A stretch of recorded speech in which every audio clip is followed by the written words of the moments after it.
भी हम पेंशनर की बातें करते हैं तो मेरे मन में एक ख्वाब आता है कि इसकी उम्र 60 वर्ष या उससे अधिक हो गई वही पेंशनर हो सकते हैं, जिसको हम आम तौर पे सीनियर सिटीजन बोलते हैं। हालांकि सामान्य तौर पे ये आपने ठीक समझा कि पेंशनर का मतलब 60 साल, 65 साल, 70 साल। लेकिन कुछ डिपार्टमेंट्स हैं जहाँ कम उम्र में भी रिटायर होते हैं। जैसे रक्षा मंत्रालय है, वहाँ ऑफिसर्स कैडर में अलग अलग एज है, कर्नल के लिए अलग है, ब्रिगेडियर के लिए अलग है, जेसीयूज के लिए और कम एज है। लेकिन ये बात तो तय है कि जो भी पेंशनर होता है उनका अपने डिपार्टमेंट में एक लंबा अनुभव होता है और हर डिपार्टमेंट की जॉब प्रोफाइल अलग अलग होती है और सारे डिपार्टमेंट्स के जो पेंशनर हैं उनको पेंशन मिलने का एक ही जरिया है, उसकी एजेंसी बैंक। अब हर डिपार्टमेंट में जो उतने लंबे समय तक कार्य करते हैं सबकी जॉब प्रोफाइल अलग अलग होती है और उन एम्प्लॉयज़ की जो पहले एम्प्लॉयज़ थे अब पेंशनर हो गए हैं उनकी सीजनिंग अलग अलग तरह से होती है। ब्यूरोक्रेट्स की उनकी सीजनिंग अलग, डिफेंस की उनकी सीजनिंग अलग, जुडिशियल्स की उनकी सीजनिंग अलग, लेकिन सारे डिपार्टमेंट्स जो हैं उनको पेंशन का पेमेंट थ्रू बैंक से होगा। जैसे मैंने बताया कि हर डिपार्टमेंट्स की जॉब प्रोफाइल अलग अलग। एग्जाम्पल के लिए डिफेंस की बातें करें, वहाँ लाइफ थ्रेट्स काफ़ी अधिक हैं तो उसके हिसाब से उनको सीजन किया गया है। बैंक में फाइनेंशियल थ्रेट्स काफ़ी अधिक हैं तो उसके हिसाब से वो सीजन किया गया है और दोनों ही डिपार्टमेंट अपने अपने सीजनिंग के हिसाब से कार्य करते हैं। लेकिन जब पेंशनर बैंक आते हैं, क्योंकि बैंक में फाइनेंशियल थ्रेट्स एवरी डे है, तो वो फूक फूक के कदम रखते हैं, क्योंकि एक बार पैसे यदि उनके हाथ से निकले, चाहे वो पेंशन हो या कुछ भी हो, तो उस पैसे को रिकवर करना बहुत मुश्किल होता है। तो वो चाहते हैं कि ऐसा कुछ कार्य ना करें जिससे हमसे गलती हो जाए और अगला जो है उसका फ़ायदा उठा ले। इस कारण से ये देखा गया है कि पेंशनर्स की शिकायतें बैंकों से काफ़ी अधिक होती हैं और इसके मद्देनज़र रखते हुए रिजर्व बैंक ऑफ इंडिया समय समय पर आदेश जारी करती है जो कि पेंशनर्स के लिए भी लागू है और एजेंसी बैंक जो है उनके लिए भी लागू है। अभी लेटेस्ट 1 अप्रैल 2025 को रिजर्व बैंक ऑफ इंडिया ने इसका एक नया आदेश जारी किया है। हालांकि वो आदेश नया नहीं है, उसमें से कुछ रद्दोबदल हुए हैं, कुछ आदेश पीछे से चल रहे थे, उसमें कुछ परिवर्तन हुआ है। आज हम चर्चा करेंगे इन्हीं बातों की कि वो जो रिजर्व बैंक ऑफ इंडिया ने आदेश निकाला है 1 अप्रैल 2025 से, जो कि लागू भी 1 अप्रैल 2025 से है, उसमें क्या है। मैं डीएम झा, आप देख रहे हैं स्टोन टैक्सपिंग चैनल। यदि इस वीडियो से आपके नॉलेज बेस में कुछ एडिशन होता है तो इसे लाइक करें, अपने फ्रेंड्स के साथ शेयर करें, कमेंट बॉक्स में जाके यस लिखें और यदि लगता है कि बातें पुरानी हैं, ऐसा कुछ नई चीज़ नहीं है, तो इसको कमेंट बॉक्स में जाके नो लिखें। और यदि आपकी रुचि डायरेक्ट टैक्सेशन, बैंकिंग, इन्वेस्टमेंट, खासकर म्यूचुअल फंड इन्वेस्टमेंट में है और अभी तक आपने हमारे चैनल को सब्सक्राइब नहीं किया है तो इसको सब्सक्राइब करें और सब्सक्रिप्शन बटन के बगल में जो बेल आइकन है उसको पुश करें ताकि हमारे सभी नए वीडियो की नोटिफिकेशन आपको लगातार मिलती रहे। सबसे पहली शिकायत जो पेंशनर्स को होती है, पेंशनर्स को मीन फैमिली पेंशनर को, फैमिली पेंशनर जैसा आप जानते हैं कि जो एम्प्लॉई हैं उनकी मृत्यु के बाद उनको बाकी जो उनके स्पाउस या जिनका नाम नॉमिनेट किया है उनको जो पेंशन मिलता है उसको फैमिली पेंशनर बोलते हैं। और किसी किसी परिस्थिति में ऐसा होता है कि फैमिली पेंशनर का यदि पेंशनर के साथ आयदर और सर्वाइवर अकाउंट था तो वो चाहते हैं कि वो अकाउंट बंद ना हो। लेकिन यदि आप बैंक जाएंगे फैमिली पेंशन के लिए तो शायद बैंक से आपको ये आदेश मिलेगा कि पुराना अकाउंट बंद करा दें और फैमिली पेंशनर अपने नाम से अकाउंट खोल लें जिसमें उनका फैमिली पेंशन आया करेगा। अब सवाल ये होता है कि क्या ये बैंक ठीक बता रहा है या यूँ कह रहा है। या यूँ कह लें कि यदि फैमिली पेंशनर चाहे कि उनका आयदर और सर्वाइवर अकाउंट जो उनके पेंशनर के साथ था वो बरकरार रहे और उसी में फैमिली पेंशन आए, रिजर्व बैंक का आदेश है कि निश्चित रूप से ऐसा हो सकता है। बैंक फैमिली पेंशनर को कंपेल नहीं कर सकता है कि उनका जो पेंशनर के साथ जो आयदर सर्वाइवर का अकाउंट था वो बंद करे और फैमिली पेंशनर अपने नाम से अकाउंट खोल ले। दूसरी बात है कि यदि एक्सेस पेमेंट पेंशनर को हो गया है तब क्या एक्शन बैंक को लेना चाहिए। एक्सेस पेमेंट होने के दो कारण हो सकते हैं। पहला कारण कि जो डिपार्टमेंट से पेंशन मिल रहा है उस डिपार्टमेंट की गलती से आपको एक्सेस पेमेंट हो गया है, तो उस परिस्थिति में जो सैंक्शनिंग अथॉरिटी है उसका जो आदेश होगा उस हिसाब से बैंक पेंशनर से पेंशन एक्सेस पेंशन रिकवर करेगा। लेकिन यदि बैंक की गलती से एक्सेस पेमेंट पेंशनर को हो गया है तो बैंक को ये पूरा अधिकार है कि वो इमीडिएटली लमसम में पेंशनर के अकाउंट से वो अमाउंट रिकवर कर ले और रेस्पेक्टिव गवर्नमेंट डिपार्टमेंट को भेज दे।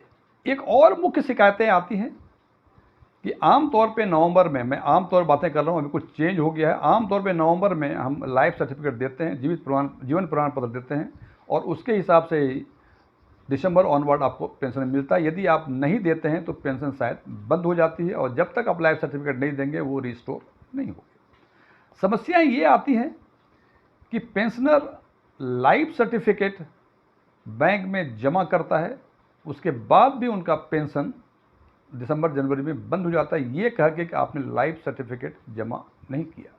तो क्या इस पोजीशन में पेंशनर बैंक से लाइफ सर्टिफिकेट का एक्नॉलेजमेंट मांग सकता है? रिजर्व बैंक ऑफ इंडिया के आदेश से बिल्कुल मांग सकता है। यदि आप फिजिकल जमा कर रहे हैं तो फिजिकल एक्नॉलेजमेंट देगा बैंक। बैंक ऑफ इंडिया ने हर बैंक्स को आदेश दिया है कि जब भी वो सीबीएस में लाइफ सर्टिफिकेट डिटेल इंटर करें तो ऐसी व्यवस्था करें कि एक्नॉलेजमेंट जनरेट हो जाए और रेस्पेक्टिव पेंशनर्स के कनेक्टेड मोबाइल नंबर पर इसकी सूचना दे दी जाए। लेकिन यदि ऐसा नहीं होता है, बिकॉज कि जब आप जाते हैं लाइफ सर्टिफिकेट जमा करने के लिए उसी टाइम बैंक उसमें इंटर नहीं करता है तो निश्चित रूप से पेंशनर को चाहिए एक्नॉलेजमेंट, तो उसके लिए बैंक को फिजिकल फॉर्म में एक्नॉलेजमेंट देना ही होगा। पेंशनर को ये पूरा अधिकार है। क्या लाइफ सर्टिफिकेट बिना ब्रांच को विजिट किए हुए सबमिट किया जा सकता है? ये बिल्कुल किया जा सकता है। जीवन प्रमाण एक वेबसाइट है, उस वेबसाइट पे जाके अपना लाइफ सर्टिफिकेट आप सबमिट कर सकते हैं।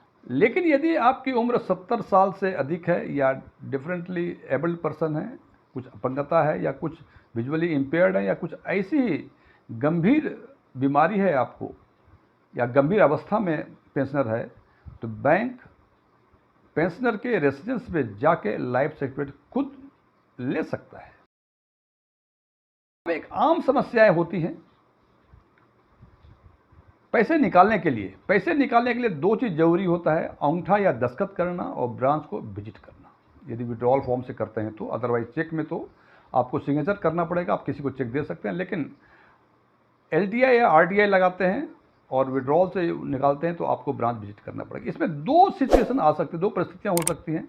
पहली परिस्थिति कि कुछ ऐसी सिचुएशंस हैं जो कि जैसे मेल का हम लेफ्ट थंब इम्प्रेशन लेते हैं, महिलाओं का राइट थंब इम्प्रेशन लेते हैं, तो हो सकता है कि उनका लेफ्ट या राइट थंब ना हो। उस पोजीशन में क्या करना पड़ेगा?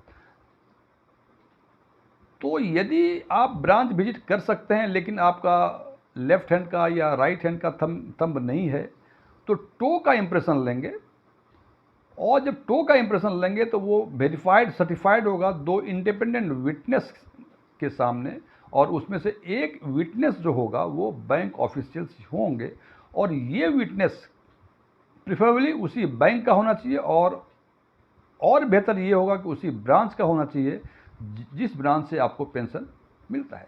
दूसरी परिस्थितियां हो सकती हैं कि ना तो आप दस्तखत कर सकते, ना ही एलटीआई लगा सकते, ना आरटीआई लगा सकते हैं, और ऐसी स्थिति है कि आप ब्रांच भी विजिट नहीं कर सकते। तो दोनों चीज़ें नहीं हो सकते। तो उस पोजीशन में अगेन बैंक ऑफिशियल्स पेंशनर्स के रेसिडेंस पे जाएंगे, उनके सामने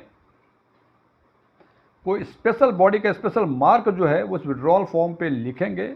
यहाँ भी जो स्पेशल मार्क होगा और ये भी वेरीफाइड होगा दो इंडिपेंडेंट विटनेस के सामने, और उसमें से एक विटनेस जो है वो बैंक ऑफिशियल्स होगा जो प्रेफरेबली उसी बैंक और उसी ब्रांच का होना चाहिए। समय समय पर पेंशनर को डियरनेस रिलीफ भी मिलता है। अब पेंशनर को चूँकि उनकी कैश इनफ्लो कम होती है तो वो चाहते हैं कि जैसे ही डियरनेस रिलीफ के बारे में उनको पता चले बैंक से उनके खाते में पैसे आ जाए। ये पेंशनर्स की एस्पिरेशंस होती हैं।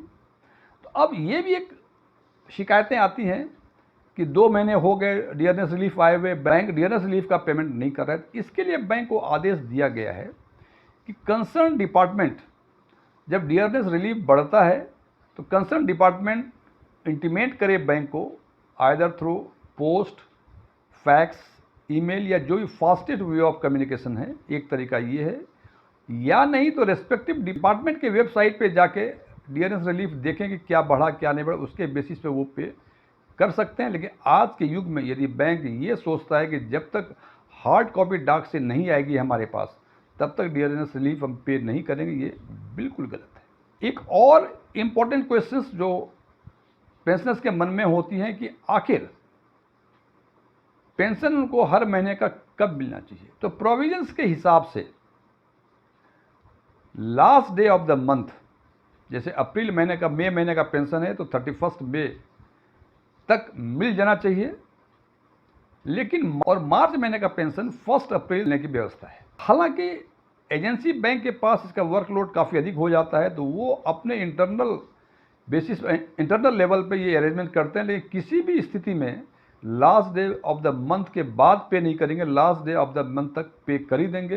हालांकि कुछ बैंक्स ने अपने इंटरनल प्रोविजंस दिए हुए हैं कि लास्ट 4 वर्किंग डेज जो होगा मंथ का, वहाँ से स्टार्ट करके लास्ट डे तक वो पेंशन क्रेडिट करते हैं।